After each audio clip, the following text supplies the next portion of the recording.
terkait update kasus Fadil terhadap informasi sudah naik sidik seperti apa? Kalau itu informasi dari Humas naik sidik, saya alhamdulillah ya, berarti proses berjalan sesuai dengan aturan, sesuai dengan proses yang seharusnya, karena memang berawal dari proses penyelidikan dulu, setelah itu penyidikan. Tapi informasi ini kalau memang itu disampaikan oleh Humas, berarti informasi itu benar, karena memang yang mewakili penyidik untuk menyampaikan kepada masyarakat adalah Humasnya sendiri. Nah, proses selanjutnya kalau memang sudah penyidikan berarti menghitung hari. Kita tunggu saja apa yang terjadi setelah ini. Artinya proses ini berlanjut berjalan. Insya Allah segera para saksi akan dimintain keterangan lagi sebagai saksi. Kalau kemarin dia dimintain keterangan sebagai diinterogasi atau klarifikasi atau permintaan keterangan, setelah proses penyidikan maka semua pihak yang beberapa waktu lalu diperiksa itu akan dipanggil kembali dan diperiksa sebagai saksi. Artinya proses ini sudah menemukan adanya peristiwa pidana dugaan kejahatan terhadap anak di bawah umur. Itu intisarinya. Nah, saya tadi tidak sempat berbicara karena saya ada keperluan lain dan baru datang. Informasi yang benar itu adalah apa yang disampaikan oleh Humas, seperti itu.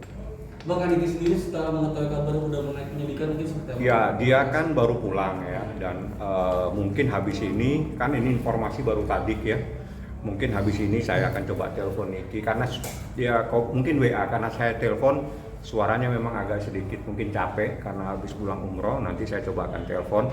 Pasti ini kabar yang sangat menggembirakan. Saya pun berterima kasih banyak kepada penyidik, kepada Humas yang telah memproses laporannya Nikita sesuai dengan koridor hukum, sesuai dengan peraturan yang benar, sesuai dengan proses hukum yang ditentukan di dalam KUHP, seperti itu. Bang, kalau misalkan sampai saat ini sudah ada kemungkinan untuk Aniki sendiri belum sih Bang? Kalau itu saya belum komunikasi, tapi proses, jadi kita berbicara proses ya. Proses setelah ini, semua saksi yang beberapa waktu lalu diperiksa, itu pasti akan dimintain keterangan lagi sebagai saksi. Jadi nanti kalimat di dalam berita acara pemeriksaan itu pasti pro justisia. Nah, jadi berita acara pemeriksaan, artinya itu sudah masuk pada proses pro justia. Jadi pro justisia seperti itu prosesnya. Oke, Bang, katanya juga ada desas-desusnya kalau Loli akan melaporkan itu ya. Itu kenyataannya seperti apa sih Bang? Mungkin dari Bang Fahmi tahu. Saya mungkin tidak menjawab pertanyaan itu. Saya cuma ingin teman-teman membantu saya menjawab pertanyaan saya.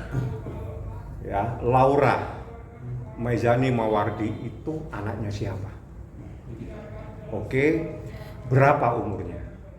Belum 18 tahun. Artinya anak di bawah umur, orang tuanya masih ada. Secara hukum yang punya hak adalah orang tuanya. Oke, saya hanya memberikan ilustrasi hukum. Tidak perlu menjawab pertanyaan itu, tapi dengan saya menjelaskan Laura anak siapa, umurnya berapa, pertanyaan itu dengan sendirinya terjawab. Tidak perlu saya pertegas kembali. Bang, nanti kan saksi semua akan diperiksa, Laura sendiri pun akan diperiksa. Pasti. Niki sendiri sama apa mungkin akan mendampingi atau seperti apa Bang? Pasti kita akan dampingi. Jadi itu menurut Undang-Undang Perlindungan anak yang belum dewasa, menurut hukum itu anak yang belum 18 tahun. Jika anak itu masih di bawah 18 tahun, itu belum dewasa menurut hukum, sehingga tidak dibenarkan melakukan perbuatan hukum. Termasuk seperti apa yang selama ini ramai didesas-desuskan adanya sebuah laporan. Berarti mereka tidak paham tentang anak dan orang dewasa. Anak itu walaupun sudah 16 tahun tetap anak menurut hukum, sehingga dia tidak bisa melakukan perbuatan hukum sepanjang dia masih belum 18 tahun ke atas. Artinya apapun perbuatannya tidak sah. Semua perbuatannya harus diwakili oleh orang tuanya. Itu hukum yang berbicara, bukan saya. Jadi apapun yang disampaikan selama ini berarti tidak paham tentang undang-undang perlindungan anak, tidak paham anak yang dewasa itu umur berapa. Anak yang dewasa umur berapa itu, jika anak belum dewasa maka dia tidak punya hak melakukan perbuatan hukum kecuali didampingi orang tuanya. Nah, orang tuanya sebagaimana yang Anda sampaikan sendiri namanya Nikita Mirzani. Bukan nama-nama yang selama ini ramai ingin menjadi orang tuanya. Seperti itu, ya. Kondisi Laura sendiri seperti apa sih? Kalau Laura alhamdulillah ada di safe house. Sekali lagi safe house-nya ada di mana itu menjadi rahasia mereka. Saya pun tidak tahu, yang tahu hanya Nikita Mirzani.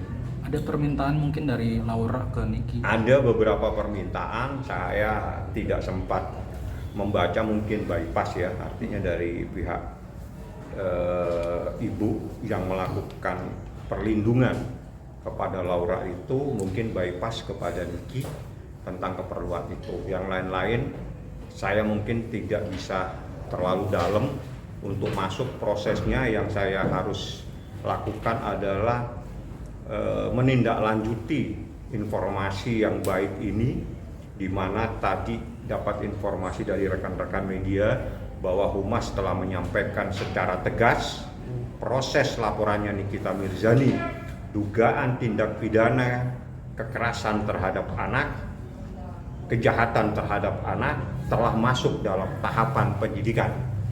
Artinya telah ditemukan adanya sebuah peristiwa pidana dalam laporan ini. Nah, kalau ada peristiwa pidana akan mengerucut siapa yang dilaporkan, tapi nanti akan ditentukan kemudian oleh penyidik, seperti itu. Untuk jadwal apakah ada nanti pemanggilan terhadap dokter atau klinik yang terbukti melakukan aborsi terhadap? Pasti, siapapun yang terlibat. Jadi saya tidak akan menyebut nama takut salah, saya tidak akan menyebut identitas takut salah, tapi semua yang terlibat, semua yang diperiksa menyebut nama-nama tertentu dan dianggap terlibat dalam peristiwa ini, pasti sama penyidik dipanggil semua. Kemarin juga Rasman tidak terlalu takut, tidak terlalu khawatir terkait hasil visum si Laura ini, karena dia memegang saksi kunci dari UK, karena dulu sebelum sama Fadil Laura juga bisa dibilang dia. Mungkin tanggapan apa seperti apa? Apakah hasil visum itu hanya mengarah kepada doang atau bagaimana? Visum itu menceritakan sebuah keadaan terhadap orang yang dilakukan visum. Apapun yang disampaikan tidak penting buat saya, karena saya yang tahu, saya yang mendampingi semua saksi, saya juga yang ikut dalam proses di saat Laura dilakukan visum. Artinya dari A sampai Z saya yang tahu. Apapun yang disampaikan oleh orang yang ingin melindungi dirinya terkait dengan persoalan ini, silakan dan sah-sah saja. Karena hukum juga membenarkan orang yang dilaporkan, jangankan dia membantah, diam pun boleh. Bang, sedikit Bang terkait eksploitasi, terkait perundungan dan segala macam, mungkin dari pihak abang dan kakak Niki sendiri gimana Bang? Saya sudah menjawab ya, bahwa Laura itu anaknya Nikita Mirzani. Laura anak yang belum dewasa menurut hukum, artinya dia tidak punya diberi hak untuk melakukan perbuatan hukum sendiri kecuali atas persetujuan orang tuanya. Orang tuanya namanya Nikita Mirzani, bukan orang lain.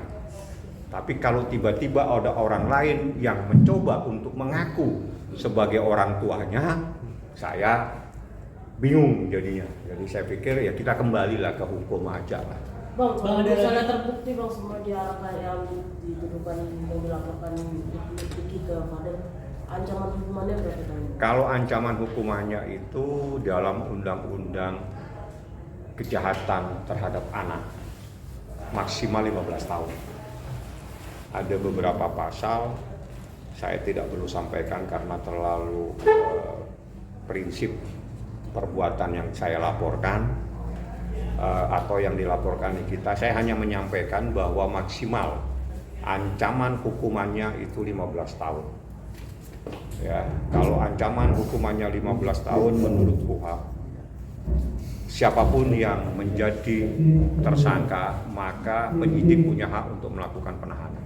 Bang, ini nanggapin lagi soal pihak sebelah mengatakan bahwa sebelum berpacaran dengan VA, LM ini berhubungan atau berpacaran dengan pria inisial AD. Itu seperti apa tuh, Bang? Fotonya mana? Kemarin berdasarkan keterangan dari pihak sebelah. Dia pacaran sama kamu, boleh saja dinyatakan. Misalnya begini, ada orang, berpacaran sama kamu, boleh saja kan. Ini berpacaran sama ini, mungkin berpacaran semua sama ini. Orang untuk ngomong begitu terus mau disalahkan seperti apa?